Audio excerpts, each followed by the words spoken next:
TV Batuíra Portugal, para lá do amanhã. Queridos companheiros, que a paz do nosso Mestre e Senhor Jesus esteja com todos nós. No sábado passado foi aqui apresentado a educação do sentimento. Foi muito interessante e foi de muita valia para o nosso aprendizado. Hoje eu peguei neste livro e diz aqui educação do espírito. Acredito, e vocês vão ver, que o autor do livro ele nos transporta mais para uma observação real, que é a educação do espírito. E ele diz o seguinte: no dealvar do terceiro milénio, onde os pronúncios de uma nova era se fazem sentir por toda a parte, clareando os recantos obscuros do planeta, tanto na ciência, na filosofia, na religião, a educação assume caráter da mais alta importância como mola propulsora de todo o progresso humano.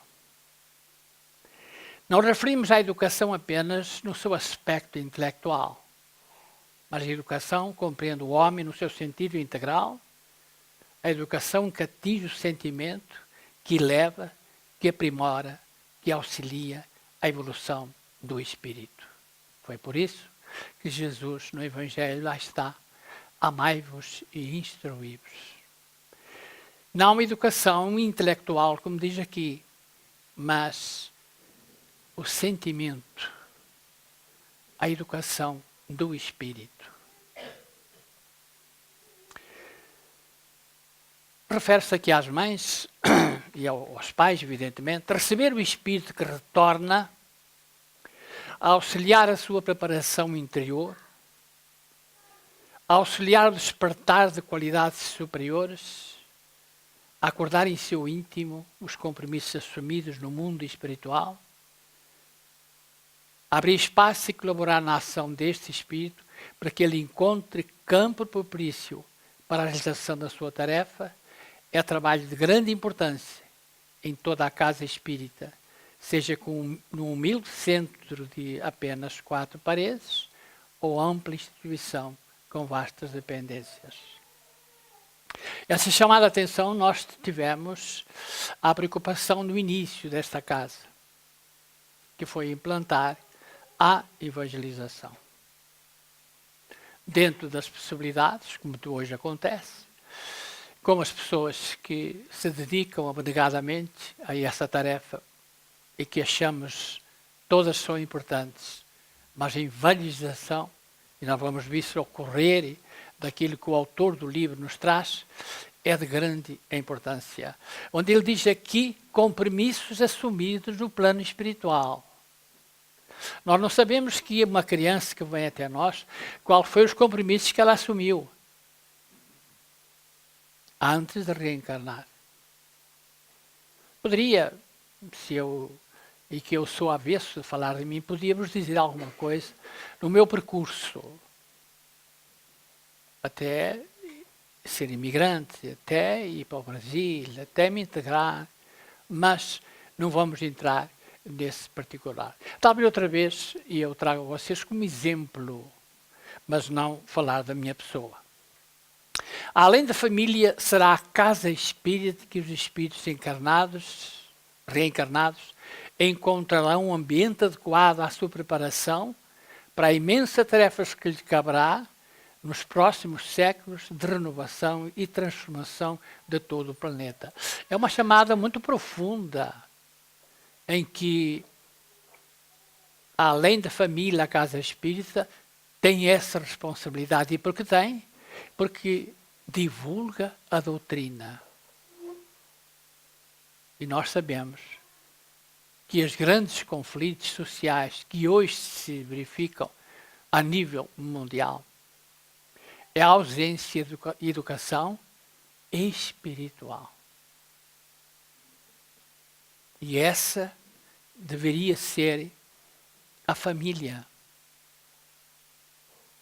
Evidentemente, a casa tem os seus recursos, todo o know-how que precisam para poderem chamar as crianças a uma realidade espiritual que infelizmente deixa muito a desejar. A criança necessita de compreender que é um espírito reencarnado, filho de Deus, que vem evoluindo milénios afora e que o seu destino é a perfeição em mundos mais elevados. Essa compreensão ajuda sobremaneira o desenvolvimento da criança para se defrontar com o seu amanhã, com as suas dificuldades, com os desafios, e é isso que nós vamos, ao longo, vamos verificar. Necessita compreender as leis divinas que regem todos os seres. E esta aqui é muito importante, a lei de causa e efeito, que rege nossa existência e nos impulsiona a evoluir. As consequências morais de todos os seus atos, bem como compreender que traz compromissos assumidos na espiritualidade, mais uma vez, e tem tarefas a cumprir em nosso planeta. Sim, porque todos nós, independente da nossa religião, sabemos que nós fazemos parte da providência divina e todos colaboramos. Até o mínimo verme colabora com a grandiosidade da obra de Deus, que é o nosso Pai. Não podemos titubear quanto aos ensinamentos da doutrina espírita às nossas crianças, uma chamada para os pais. Não podemos mais aceitar os preconceitos e as ilusões que ainda temem em permanecerem por toda a parte. Sim, porque nós que frequentamos a catequese, nós sabemos, e com todo o respeito, não estamos aqui para avaliar nem criticar, mas sabemos que algumas crianças que vão à catequese porque são obrigadas, mas que frequentam aqui, e lá há um conflito muito grande, porque a doutrina dá uma diretriz, dá um ensinamento. E isso que nós temos herdado da religião católica, além de deixar muito a desejar, também traz confusões e mais ainda não dá respostas, principalmente os jovens querem saber. A imensa obra esclarecedora que a doutrina espírita inicia em nosso planeta, tendo como base as obras da codificação firmemente alicerçadas por Kardec. A obra de Kardec, ela, diz Emmanuel, que será a transformação da humanidade. E por que é? Isso pode se verificar em cada um de nós. A nossa maneira de agir, a nossa maneira de pensar, a nossa maneira de proceder, a nossa maneira de avaliar o semelhante e a vida e tudo que ela encerra. É totalmente diferente do materialista ou daquilo que se diz ateu. Porque vê as coisas totalmente num processo diferente.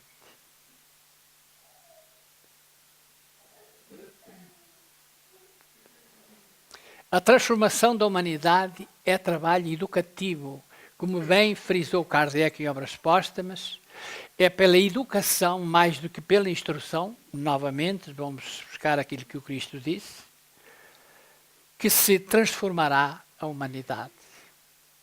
E é por aí.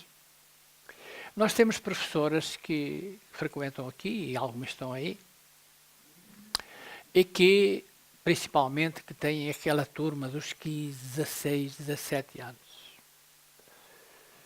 E têm grandes dificuldades, e elas vêm, e ainda bem que estão integradas na doutrina, porque têm um amparo, uma proteção muito grande. Mas, numa conversa, nós conversámos se essas crianças, que hoje têm 15 a 6 anos, tivesse entrado aos 5 anos para a evangelização numa casa espírita, não estariam nessas condições. Segundo algumas professoras, é realmente coisa muito séria. A todos os níveis desses jovens de 15, 16, 17, essas turmas, né? Há níveis de recorrerem a autoridades para que possam pôr alguma disciplina, alguma ajuda a essas professoras. É muito difícil. Por quê? Porque aos 5 anos não colocaram na evangelização. Não tiveram um princípio, como diz aqui. Não tiveram uma noção do que é a realidade espiritual. Hoje já é mais difícil. Reconhecemos aqui Pedro de Camargo Vinícius, que ele é o responsável espiritual pela nossa casa. É o mentor da evangelização. Esta passagem aqui, esta fotografia aqui é muito importante. Ela está explica no Caminho, Verdade e Vida, na lição 39. Quem quiser pode ver, que é muito interessante. E diz ele o seguinte, o autor do livro: a confusão ora reinante na sociedade resulta do descaso a que se tem voltado tão magna questão. Os males que flagelam a humanidade contemporânea procedem da descrença, do ceticismo e falta de confiança na eficiência da educação moral. Diz ele, o mundo está em crise. E este livro já tem alguns anos.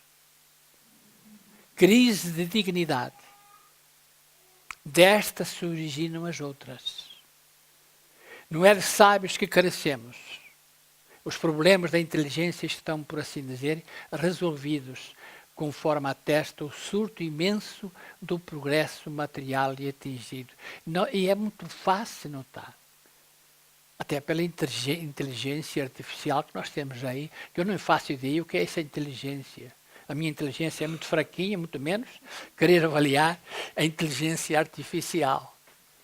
Mas temos que ter em conta que pelo resultado e pelo avanço que a ciência ela caminha a passos largos.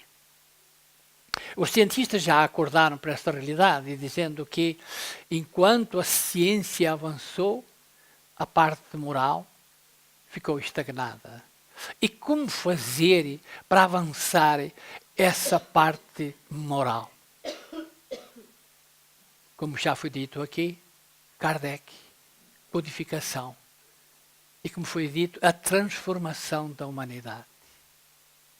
Só aí é que realmente a ciência e a moralidade poderão caminhar para e passo. As casas espíritas, naturalmente, que fazem o seu papel, como nós fazemos aqui.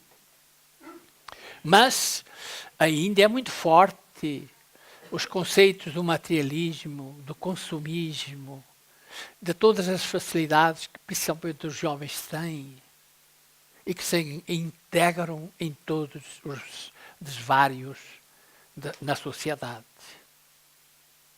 Estava conversando hoje também que nós estamos notando que a força das trevas ela está muito mais ativa que há uns anos atrás. Sim, porque nós estamos em contacto semanalmente com os dois mundos, com o mundo material e o espiritual. E sabemos que hoje nós notamos que há uma força que quase que domina. Por quê? Porque nós nos entregamos, estamos totalmente à mercê das forças do mal. E aí eles encontram um campo para trazer-nos as chamadas obsessão, a depressão, como a ciência fala, mas no fundo é a depressão.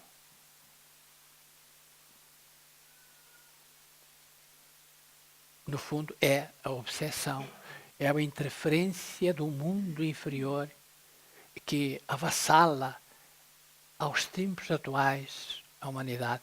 Eu não estou aqui dizendo isto para terem medo, porque isso sempre foi uma realidade, sempre aconteceu, já no tempo do Cristo, mas hoje nós vimos em que as pessoas que aqui adentram, que procuram e que nós convivemos, é muito forte.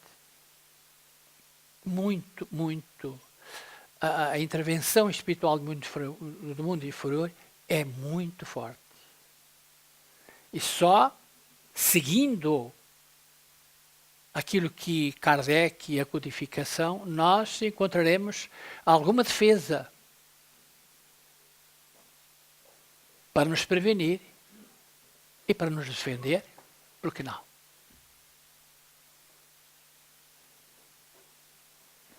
Não obstante, o momento que atravessamos é dos mais angustiosos. Cá está o que eu estava acabando de dizer. Os grandes financistas e economistas não solucionam o problema do pão. Os estadistas de renome não resolvem satisfatoriamente o problema político. Os sociólogos de alta envergadura mostram-se impotentes diante dos problemas sociais, tais como o pauperismo, o crime, o vício e a enfermidade. Por quê? Certamente porque falta-lhes a percepção íntima das grandes realidades da vida do espírito. Bate sempre na mesma tecla. É a ausência do conhecimento das verdades espirituais em que nós nos debatemos aos dias de hoje, como sempre foi, mas hoje mais do que ontem. Hoje mais do que ontem. Recordemos ainda o comentário da questão 917 do Livro dos Espíritos. A educação, se bem entendida, é a chave do progresso moral. Quando se conhecer a arte de manejar os caracteres que se conhece, a de manejar as inteligências, poder-se-á endireitá-los como se endireitam as plantas jovens. Mas é preciso começar aos 5 anos, para que realmente a criança possa ser ajudada, esclarecida, para o amanhã que vem a seguir. Educar, pois, em seu verdadeiro sentido, é a tarefa que se destaca, estudando todo esse trabalho alicerçado na moral evangélica, conforme observamos em Kardec, são os verdadeiros espíritas, os espíritas cristãos. A bandeira que levantamos bem alto é a do espiritismo cristão e humanitário. Porque repara bem, podemos pensar que isso se faz só através de uma palestra. Mas todos os integrantes de uma casa espírita, desde a mínima tarefa, eles estão colaborando para o engrandecimento moral das criaturas. Quando se entrega um pão, como aconteceu hoje, quando se entrega um prato de sopa, ele é um trabalho do espírita cristão, que não é só entregar a parte material, porque a parte espiritual está presente. E é da competência e de responsabilidade do espírita cristão. É o que está aqui.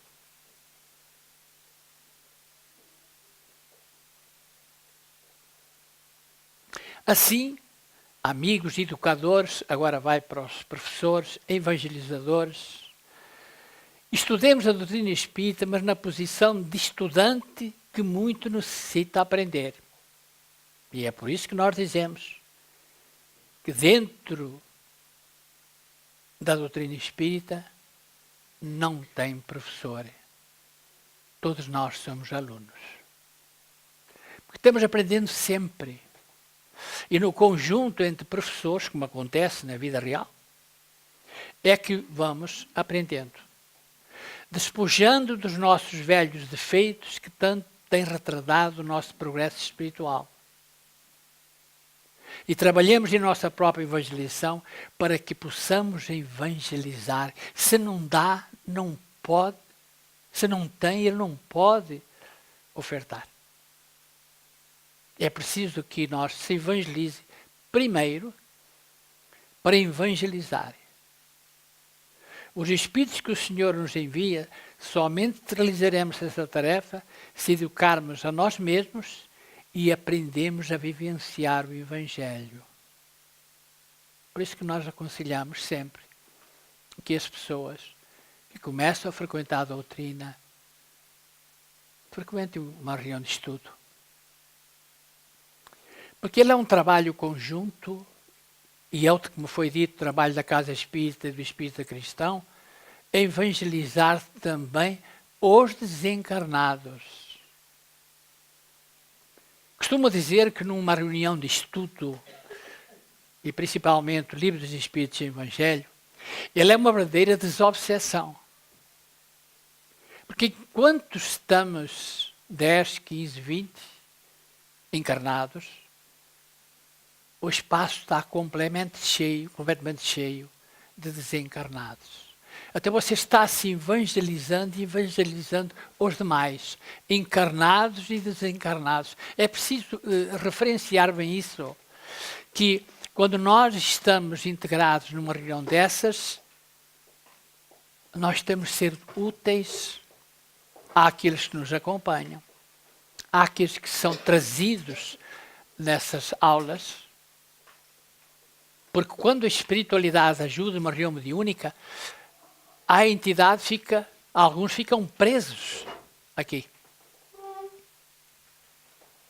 E às vezes é preciso dizer, vai ficar aqui preso, não é isso? Mas, e depois, há um trabalho nos bastidores para ajudar essa criatura. Traz-nos às reuniões, traz estas palestras mediante o tema e a necessidade de cada um. Uns vêm de livre vontade, outros vêm sob escolta, porque estão presos. Ele é um trabalho de grande profundidade, se falarmos em termos de evangelização. Não é só as crianças, não, porque, aliás, os Espíritos nos dizem que todos nós somos crianças espirituais. E como foi dito, todos nós estamos aprendendo. Então, o trabalho de evangelização numa casa é de uma importância extraordinária para encarnados e desencarnados.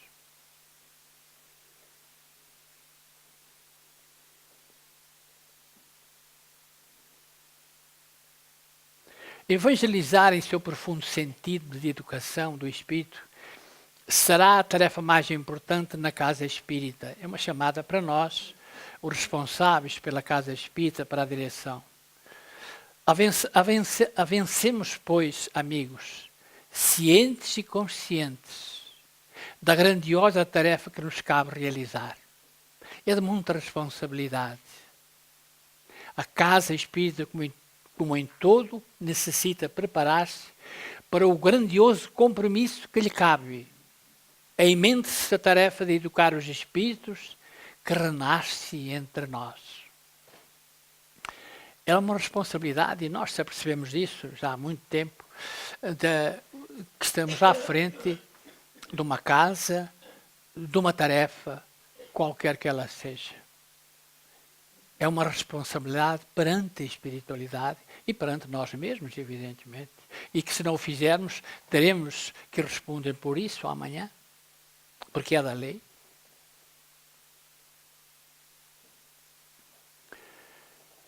Pestalozzi, e não podíamos deixar de trazer Pestalozzi, porque Kardec ele conviveu, ele aprendeu, ele ajudou no seu tempo. Em sua visão avançada, percebe o Espírito Filho de Deus, que possui o germe em grande potencial interior, definindo a educação como desenvolvimento harmonioso e progressivo de todas as faculdades do ser. Muito profundo esta chamada. Define 3 estados, Pestalozzi, define 3 estados ou etapas morais do homem, demonstrando a evolução do estado primitivo, o estado social e deste ao estado moral. Essa foi a afirmação de Pestalozzi.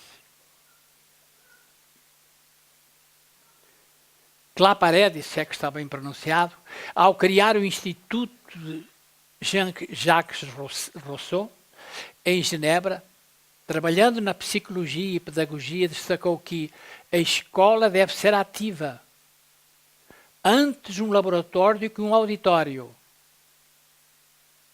procurando estimular ao máximo a atividade da criança. A escola é um meio alegre, onde a criança passa a amar o trabalho. Isto é o pensamento deste psicólogo e pedagogo.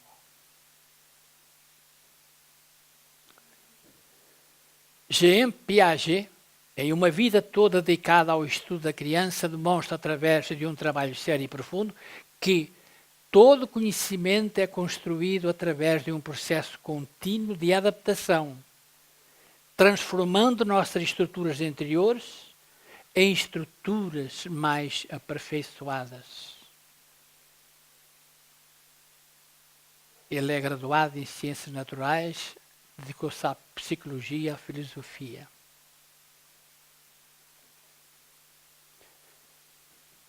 E neste clima de incertezas, luzes e sombras, é o mundo que nós vivemos, a doutrina espírita vem espalhar sua luz brilhantíssima. Por isso é que nós, a espiritualidade, aliás, não somos nós, diz que a nossa casa é um ponto de luz. Demonstrando a colaboração de cada um dos seus estudiosos do passado, esses a que nós seguimos e que vamos aprendendo as suas lições, notadamente Kardec e não só, sanando dúvidas e abrindo caminhos para os estudos do futuro. Da psicologia evolutiva, do comportamento biológico dos seres, chegamos ao espírito eterno, podendo agora compreender com real facilidade os conceitos de desenvolvimento e aprendizagem tão importantes à evolução do espírito. E só através desta doutrina que espalha a sua luz é que nós podemos evoluir. E porque até aqui, antes da doutrina, era muito difícil nós avançarmos para um conhecimento espiritual. Kardec abriu a porta, a janela, para conhecer o mundo real do espírito.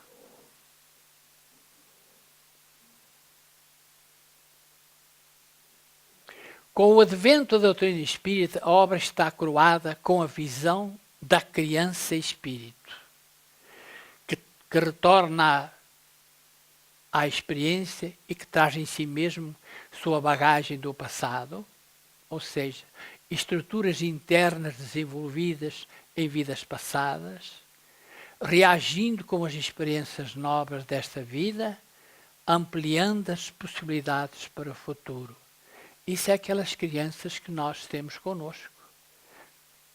E cabe a nós desenvolver esse trabalho.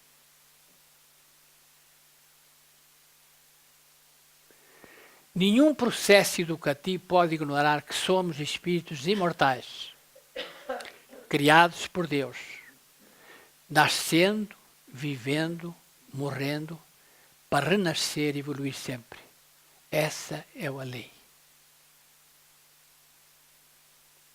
Algumas perguntas se despontam em nossa mente. E acreditamos nós, que em todos nós que aqui estamos. Como o espírito evolui? Quais as características do processo evolutivo? Quais as características do processo evolutivo? Como o espírito aprende? Quais as características do espírito e sua nova reencarnação? As fases por que passa? São perguntas que nós temos integrado na doutrina e que é importante fazer. E mais, o que ele necessita no atual estágio para continuar o seu processo evolutivo? Como auxiliar o espírito a evoluir? Aprender a desenvolver suas qualidades intrínsecas no seu potencial interior. Que meios dispomos para auxiliá-lo? E Ligelo, o autor do livro, tentaremos responder a estas e outras perguntas, procurando dentro da doutrina espírita e da pedagogia em geral, a resposta que necessitamos. Naturalmente, só trouxe alguma coisa, porque senão teria que trazer o livro todo, isso não poderia ser. E ele lembra que em obras expostas encontramos o perispírito, é o intermediário entre o espírito e o corpo. É o órgão de transmissão de todas as sensações. Para aquelas que vêm do exterior, pode-se dizer que o corpo recebe a impressão, o perispírito a transmite e o espírito, o ser sensível e inteligente, a recebe. Quando o ato parte da iniciativa do espírito, pode-se dizer que o espírito quer, o perispírito transmite e o corpo executa. Foi justamente numa entrevista do nosso cientista Portela, Luís Portela, numa entrevista que deu na TV, e acredito que alguns de vocês verificou.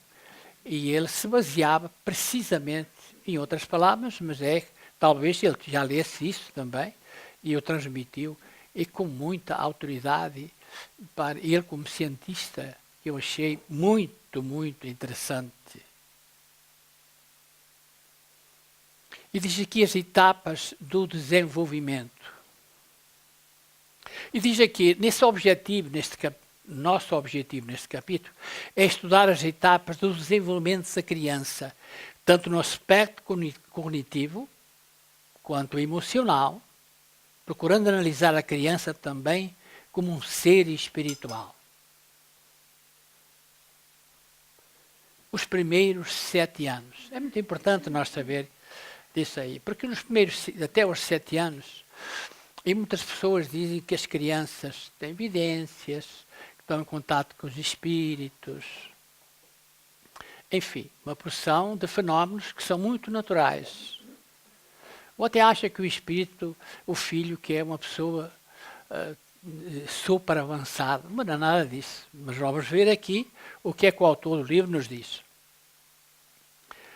De 0 a 2 anos, a energia que durante a gestação plasmou o corpo físico nos moldes perispirituais e conforme a herança genética, agora atua principalmente no desenvolvimento dos órgãos e no desenvolvimento dos mesmos, habilitando no corpo ao pleno domínio do espírito.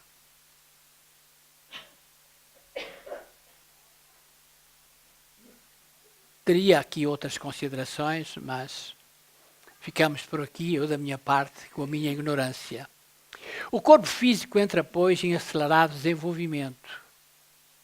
A energia criadora do espírito se manifesta no campo sensorial e motor. Segundo André Luiz, e pode anotar, em Missionários da Luz, no capítulo 13, após os 7 anos, o processo reencarnacionista está consolidado. É por isso que até aos 7, a criança ainda está nos 2 estágios, no plano espiritual e no plano material. E por isso que ela vê imagens, enfim, porque ela ainda está nos dois planos, material e espiritual. Dos 7 aos 14. Aí é que começa. Aos 7 anos, aproximadamente, ocorrem transformações importantes na vida do espírito reencarnado, se bem que os pais nem se apercebem disso, mas há uma grande transformação. Se ele é espírita, ele vai verificando. André Luiz nos faz importantes revelações sobre os primeiros 7 anos da criança, no livro Missionário de Luz, no capítulo já citado 13. Ao relatar as palavras do instrutor espiritual Alexandre sobre a reencarnação de Sigismundo. Vocês que estão na aula de André Luiz, a professora que está ali já deu essa aula quantas e quantas vezes. E é muito importante essas aulas sobre André Luiz. Aliás, todos os 16 livros que deveria ser. Mas agora passou a 14. Tudo bem. De 14 anos em diante, quando chega os pais, se defronta com essa idade. E aí é que é o grande problema que adentra pelas casas espíritas. Os pais. No mesmo livro, Missionário da Luz, André Luiz nos relata profundas revelações feitas pelo Espírito Alexandre sobre a epífise e a idade de 14 anos. Ele diz aqui, não se trata de órgão morto. É porque a ciência, quando verificou que a epífise, como queiram chamar, ou a pineal, era um órgão sem importância. Hoje, a medicina já está se debruçando sobre isso, sobre a pineal, porque temos desenvolvido palestras, jornadas, onde o Dr. Sérgio Filipe de Oliveira muito bem tem divulgado estudos sobre a pineal. E a ciência vai acordando para essa realidade. É a glândula da vida mental, como diz Kardec, não é isso? Aí André Luiz, muito bem, muito obrigada. Ela acorda no organismo do homem na puberdade. As forças criadoras, e em seguida continua a funcionar como o mais avançado laboratório de elementos psíquicos da criatura terrestre. Você veja que pela ciência é uma glândula de pouca importância. E olha aqui o que realmente a parte espiritual nos traz sobre a glândula pineal. Aos 14 anos aproximadamente, de posição de estacionária, quando as suas atribuições essenciais recomeçam a funcionar no homem reencarnado, o que representava controle é fonte criadora e válvula de escapamento. A glândula pineal reajusta-se ao conceito orgânico e reabre os seus mundos maravilhosos de sensações e impressões na esfera emocional. Há quem diga que há uma rosa de 1000 pétalas que se abre a partir dessa idade. Entrega-se à criatura a recapitulação da sexualidade, examina o inventário das suas paixões vividas em outra época, que reaparecem sobre fortes impulsos. É nessa hora que os jovens, e quem já passou por isso, todos nós, evidentemente, se vê a braços com essas dificuldades. Repara bem, se há por trás uma almofada da evangelização da doutrina espírita, fica mais fácil. Se há essa preparação, se há esse aprendizado, se há ligação com o mundo espiritual, esses impulsos, eles são adormecidos pelo conhecimento, por aquilo que já aprendeu. Senão, extravasam de qualquer maneira, porque não têm conhecimento.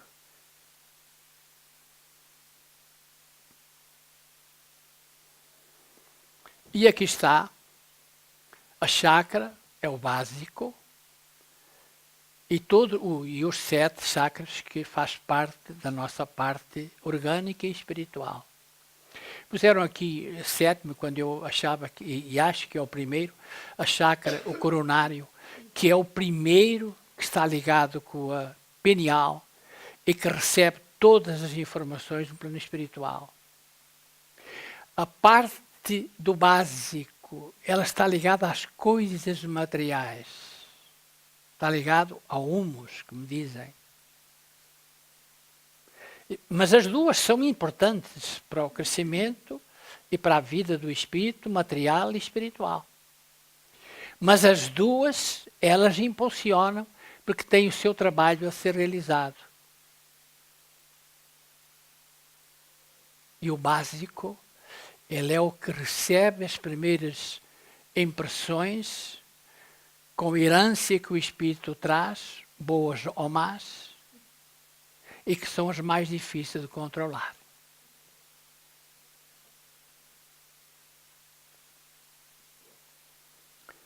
Ela preside, a pineal, aos fenómenos nervosos da emotividade, como órgão de elevada expressão do corpo etéreo.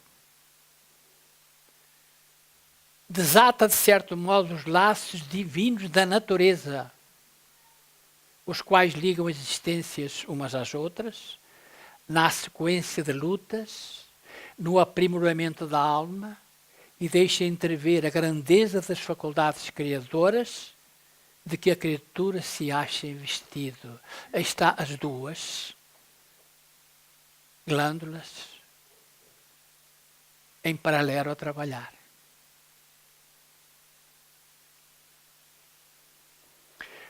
Acrescentamos apenas que Alexandre chega a denominar a epífise como glândula da vida espiritual do homem, afirmando que ela comanda as forças subconscientes sob a determinação direta da vontade. Vemos, pois, claramente o espírito reencarnado aos 14 anos aproximadamente, recapitulando a sexualidade, inventoriando as suas paixões vividas em outras épocas, que reaparecem sobre fortes impulsos. Que bom todos os pais soubessem disso e que pudessem, se nós pudéssemos, transmitir aos nossos filhos todos esses ensinamentos, precauções e sabedorias que eles tanto precisam.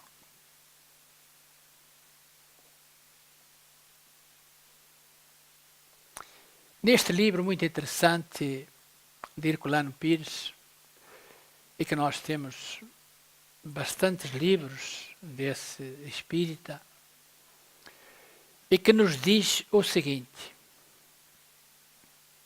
se referindo a inquietações primaveris, bate sempre na mesma tecla, porque é ali que está batendo.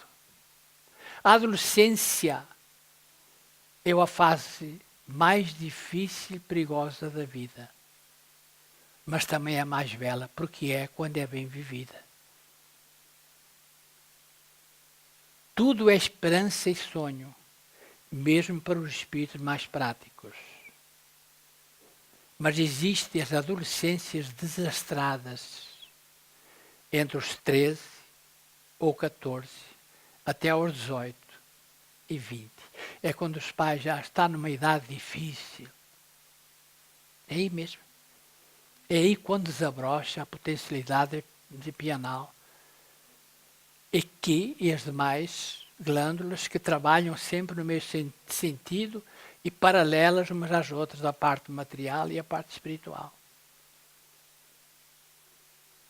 Mas existem as adolescências desastradas, carregadas de provas, até aos 20 anos. Que o jovem toma consciência das suas responsabilidades em sua nova... O jovem toma consciência das suas responsabilidades em sua nova residência na Terra, para lembrarmos o título de um dos mais belos livros de poemas de Pablo Neruda. Tem um livro, Residência na Terra. Ele é chileno, diz que é um grande poeta, nunca li nada sobre o assunto. Diz ele, nesse período as lições e os exemplos da infância amadurecem lentamente e precisam mais do que nunca de ser acrescidos novos e vigorosos estímulos. E só a doutrina é que os pode dar.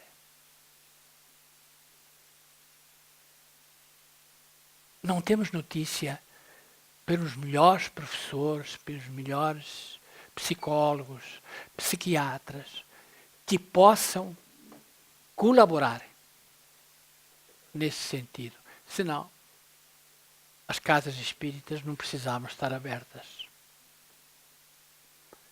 Mas como o assunto vem de vidas passadas é espiritual, só a parte espiritual pode resolver.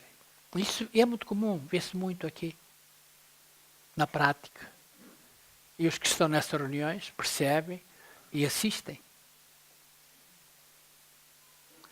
Porque nessa primavera da vida,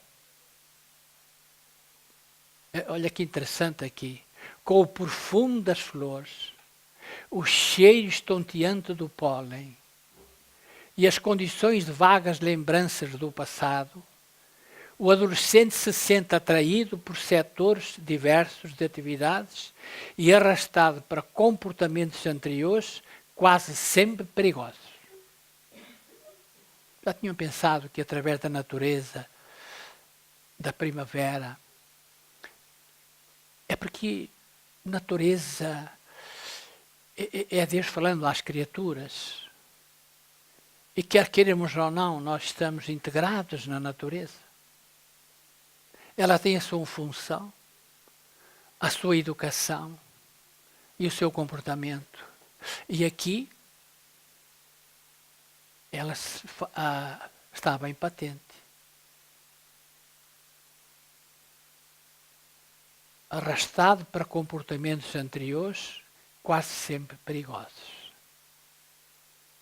É o que nós verificamos aos dias de hoje. O jovem, pois, ver-se-á diante das emoções que cultivou no passado, sendo chamado ao reajuste dos canais de manifestação das suas energias interiores,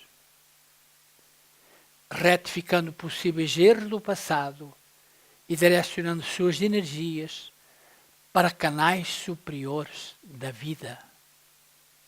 Mas repetimos novamente, quando ele foi bem encaminhado, com conhecimento e sabedoria, e que houve um cuidado de nós os pais. Naquela expressão do Cristo, amai-vos e instruí-vos, qual foi a preocupação minha como pai? Embora que eu já estava na doutrina, meu filho já tinha 5 anos, quando foi para a evangelização, é dar um curso, né, para que o filho seja amanhã um doutor, pessoa importante. E eu também embarquei nisso aí, por que que não? Mas a doutrina traz-nos outra sabedoria, outro conceito de que é algo mais que nós pais precisamos de fazer. E porque hoje a sociedade seria diferente.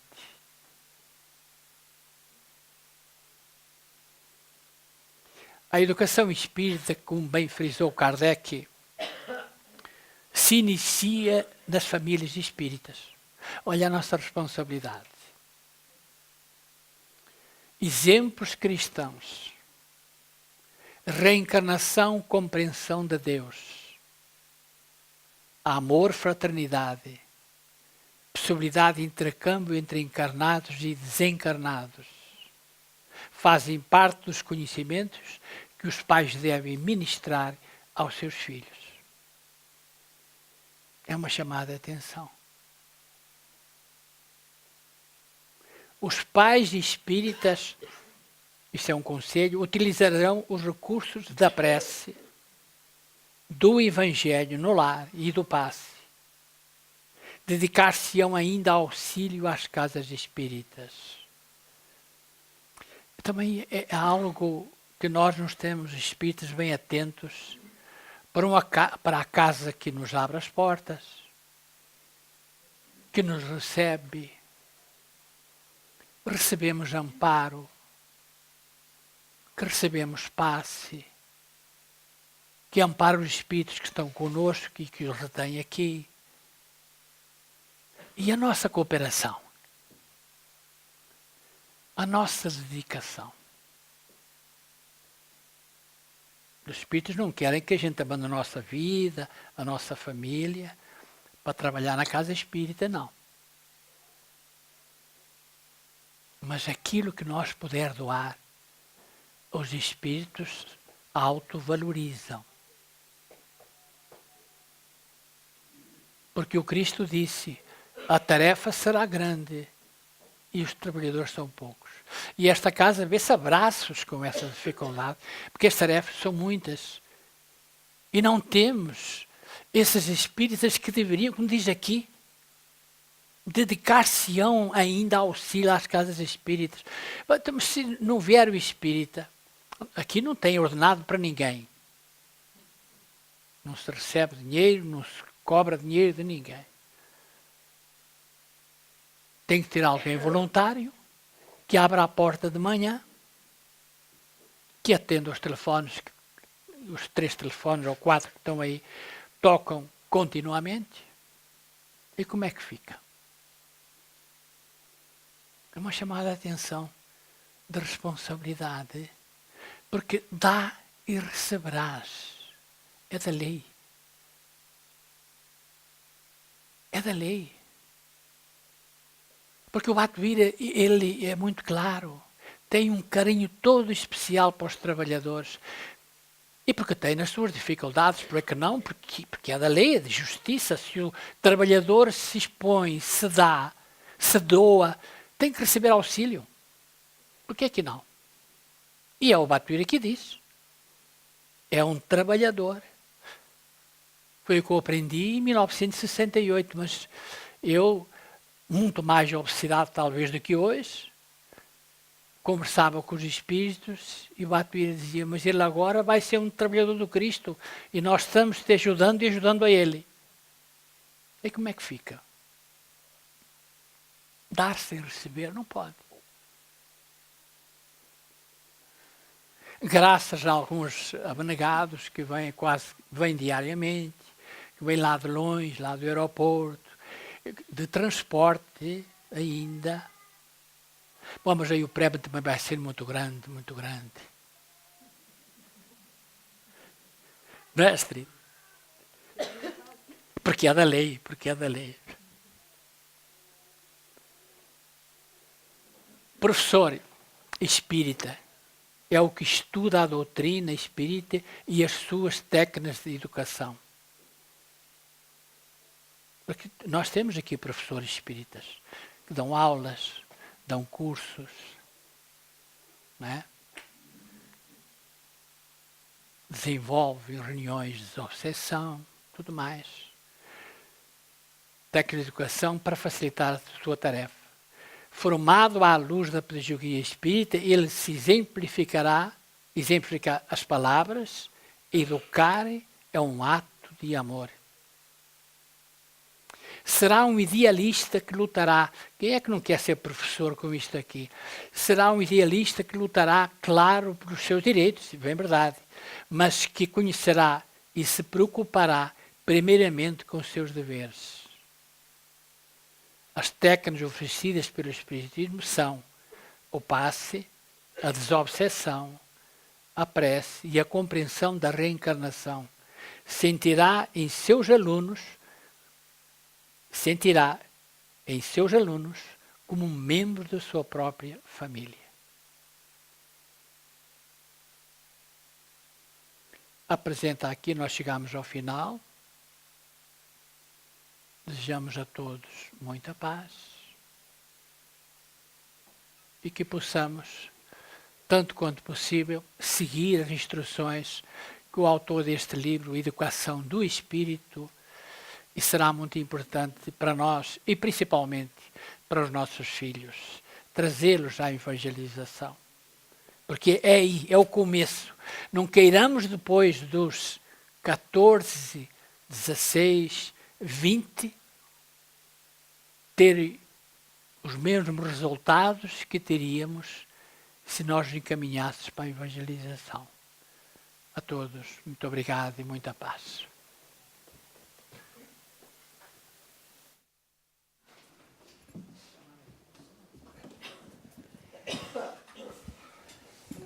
Lembremos que todos nós somos educadores, no sentido de que o nosso exemplo, como aqui foi colocado, é fundamental para podermos realmente propagar essa lei de amor. Educar é um ato de amor, não é? Foi-nos colocado aqui. Através desta possibilidade de pensarmos a vida de uma forma mais ampla, como um princípio fundamental de compreensão, a reencarnação. Lembrar-nos que aqueles que chegam na nossa casa, nossos filhos, ou aqueles que nos chegam por tantas formas, não é assim? São todos passíveis de poderem receber o nosso exemplo e a nossa devoção, a nossa dedicação a esta doutrina que nos ensina que cada dia é uma oportunidade bendita e que devemos aproveitá-la. Lembremos que nós, nada é por acaso, então, quando chegam à nossa casa, alguma coisa nos liga. No Evangelho, segundo o Espiritismo, isso está muito claramente colocado, não é? Os vínculos familiares, as famílias de sangue, mas as famílias espirituais, das quais todos nós aqui estamos a fazer parte. Como sabem, eu não estava aqui, eu peguei o bocadinho final, mas acho que consegui transmitir, relembrar-vos alguns pontos fundamentais. Basicamente, que nós podemos, mais do que tudo, dar o exemplo de uma vida de tranquilidade, de fé e de muito amor. Acho que foi isso que Jesus veio nos pedir e que nós vamos fazendo a cada dia um bocadinho. Como sempre fazemos, para aqueles que vêm pela primeira vez, começamos e encerramos todas as nossas atividades com uma prece